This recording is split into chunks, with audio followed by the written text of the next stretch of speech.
Live, local, now. This is WIS News 10. Well, good morning. Thanks for joining us. I'm Paul Rivera. It's going to be a wet and rainy day. Strong storms making their way into the Midlands. You can see that on the radar right there. Thanks for joining us. I'm here with meteorologist Kevin Arnone. You're tracking these storms. It's a first alert weather day. Very important. These storms are moving through the area. Yeah, we're going to see really a time frame this afternoon with the stronger storms that can contain some gusty winds, frequent lightning, and again, some heavy rain. Already seeing some showers moving through right now. Nothing severe at all right through the morning. It's going to hold off until we go into the afternoon hours. So just a couple scattered downpours, certainly possible, let's say, through around noontime. And then as we go through the afternoon, that's when they do pick up a little bit of energy, a little bit of speed, and we could see some gusty winds as well. So satellite radar view right now, you can see the showers that are tracking, and everything's moving from the southwest to the northeast. And again, I'll take the perspective out here. This is all along the front. That's going to be sliding through after the front passes by. Much colder weather moving into the Midlands. We're talking temperatures tonight dropping down into the 30s. Let's time it out here for you right here with the Futurecast. We'll walk through it hour by hour. We'll start it off at 10 a.m. and you can see some scattered downpours and showers continuing to move across the Midlands. Now, as we go into the afternoon hours, things are going to be moving from the west to the east.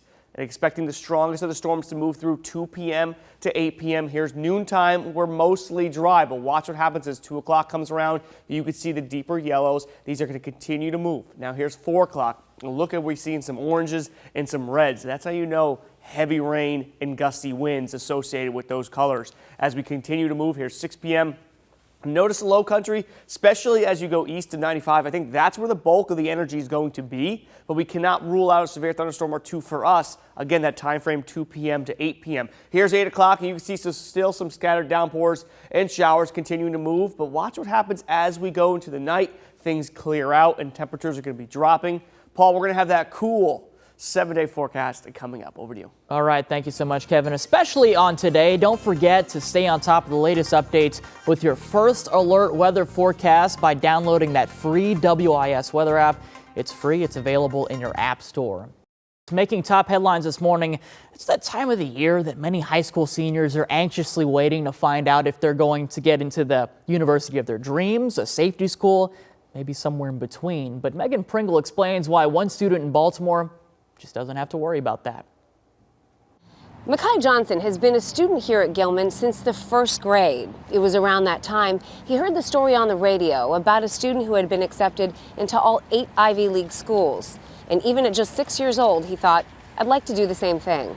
Dear Makai, congratulations. Welcome to Yale College, Princeton's admission to Columbia College. Makai Johnson got the good news. Congratulations on your admission to Harvard. News he was excited to share. And I got an email from Makai. In the subject line, I think I just put exclamation marks, and The entire email said, hi, I got into all the Ivies, and hit send. He'd been accepted to all 8 Ivy League schools. That's Harvard, Yale, Princeton, Columbia, Dartmouth, University of Pennsylvania, Brown, and Cornell. All the schools that he wanted as a child, but had to work for as a young adult. I'd come home and have hours on hours of homework, writing essays, doing research.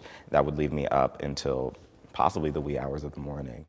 I think I wish I had auditioned for more theater. He also volunteers and does extracurricular activities. All those things made him a strong applicant. the colleges were able to really see both who he is today and who he will become in the future. I'd like to go to law school, study political science undergrad, and I'm trying not to think any farther in the future than that. But in the meantime, he's grateful for this thrilling experience.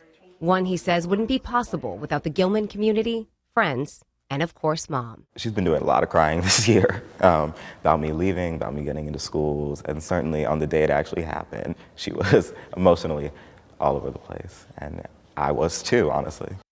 Well, congratulations to him. Makai has yet to decide where he will attend, but he has until May 1st. Well, new details, and the Mary, Tennessee teacher who ran away with his teenage student has now entered a plea deal that will spare both his family and hers the agony of having to relive that entire ordeal. Tad Cummins pleaded guilty to 2 counts of transporting a minor for sex and destroying evidence. Cummins also admitted to stealing license plates in 6 states to avoid capture. The two bought a kayak to paddle from California to Mexico, but Cummins says the water was too rough. A tip actually led police to a remote forest cabin in Northern California near the Oregon border. Chad, the most important thing was to begin healing for him, his deep regret, knowing the pain that he's caused this young lady, his beautiful family, many who are here today, and the community at large. Well, last summer, Cummins wrote a letter to his wife from jail saying, quote, "I am to blame for everything, but the devil was deeply involved." He now faces a mandatory minimum sentence of 10 years in prison. And a body found in the Chattahoochee River is now confirmed as that of a CDC scientist missing for nearly 2 months. 35-year-old Timothy Cunningham disappeared in February after leaving the CDC office outside of Atlanta. Rescuers say they could not tell how long his body was in the river, and at this point, police don't believe foul play was involved. Well, a 13-year-old boy is back home after a nightmare. He fell into a sewer pipe at a Southern California park and had to wait more than 12 hours to be rescued. Tom Waite spoke with the teen about that life-changing ordeal. I was thinking, like, I'm gonna die, like, I was never gonna see my parents again. Those were the thoughts passing through Jesse Hernandez's head during his 13 hours trapped inside a pitch-black sewer pipe with raw sewage flowing on and around him. This is the camera rescuers used to locate him. The ordeal began on this abandoned building. I was playing and I didn't see that it was a little piece of wood, and I stepped on it and I just fell down, and the current took me. Jesse was with his family Sunday at a picnic in Griffith Park when he and his cousins crossed Zoo Drive and hopped a fence. He ended up on the roof of this decommissioned sanitation building. His cousin said he started jumping on a piece of plywood. That plywood snapped and Jesse plunged through the shaft underneath it, down into the sewer system. The untreated sewage water hit him immediately. It just took me. And how far do you think you went? I went pretty far. Could you breathe or? Yeah, I was breathing. And were you kind of swimming? Were you being carried by the current? Yeah, I was being carried by the current. Jesse was finally able to stop himself. I stopped myself because the tunnel started getting smaller, so I just stood up fast. And there was this big circle thing, and I just went up. During that time, were you screaming for help or what were you doing? Yeah, it's like when I heard noises, I was screaming and whistling loud.